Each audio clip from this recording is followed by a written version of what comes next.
I still remember the scent of pine needles and roasted turkey, filling the air that Christmas night. The lights on the tree twinkled softly, casting a warm glow over what I thought was my family. I had spent weeks preparing everything. Gifts wrapped with love, the table set with my mother's finest china, and my heart full of hope that this year would bring us closer. My name is Eleanor, and for 28 years, I poured my entire world into my son, Daniel. After his father left us when he was just 7, I became both mother and father. I worked 2 jobs so he could attend the best schools. I missed vacations, skipped my own dreams, and built a successful small business from nothing. Also, Daniel would never feel the sting of lack. I bought him his first car, paid for his college, and even helped him with the down payment on his beautiful house when he got married.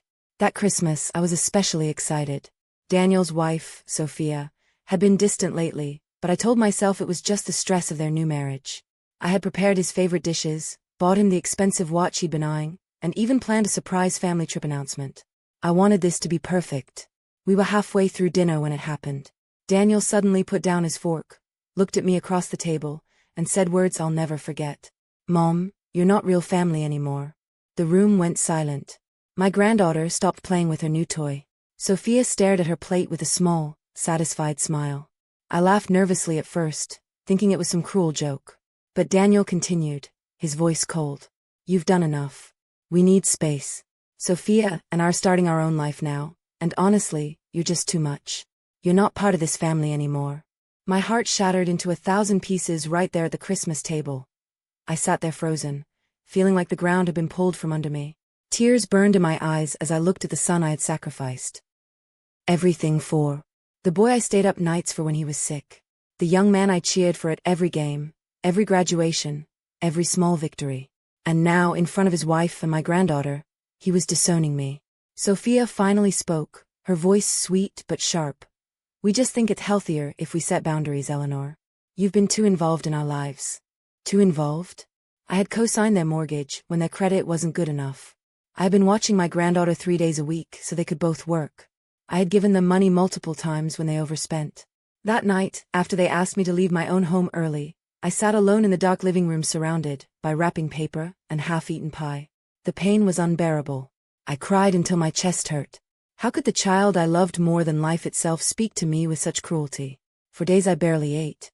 I kept replaying his words in my head. "You're not real family anymore." But slowly, the tears turned into something else, clarity. I started going through old documents. That's when I discovered how deeply I had been taken for granted. Daniel wasn't just being rude that night. He and Sophia had been planning this for months. They had already changed the locks on the house I helped them buy. They had spoken to a lawyer about limiting my access to my granddaughter. The betrayal cut deeper than I ever imagined. I realized I had raised a son who felt entitled to my love, my time, and my money, but saw no value in me as a person.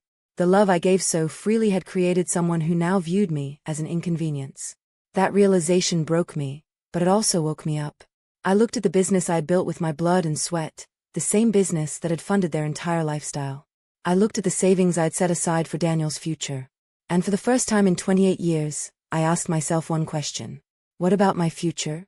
That same night, I made the hardest decision of my life. I called my lawyer the next morning. Within a week, everything changed. First, I removed Daniel as the primary beneficiary of my will. Then I canceled the monthly allowance I'd been giving them for the past 2 years. I withdrew my name from the co-sign mortgage, forcing them to refinance on their own.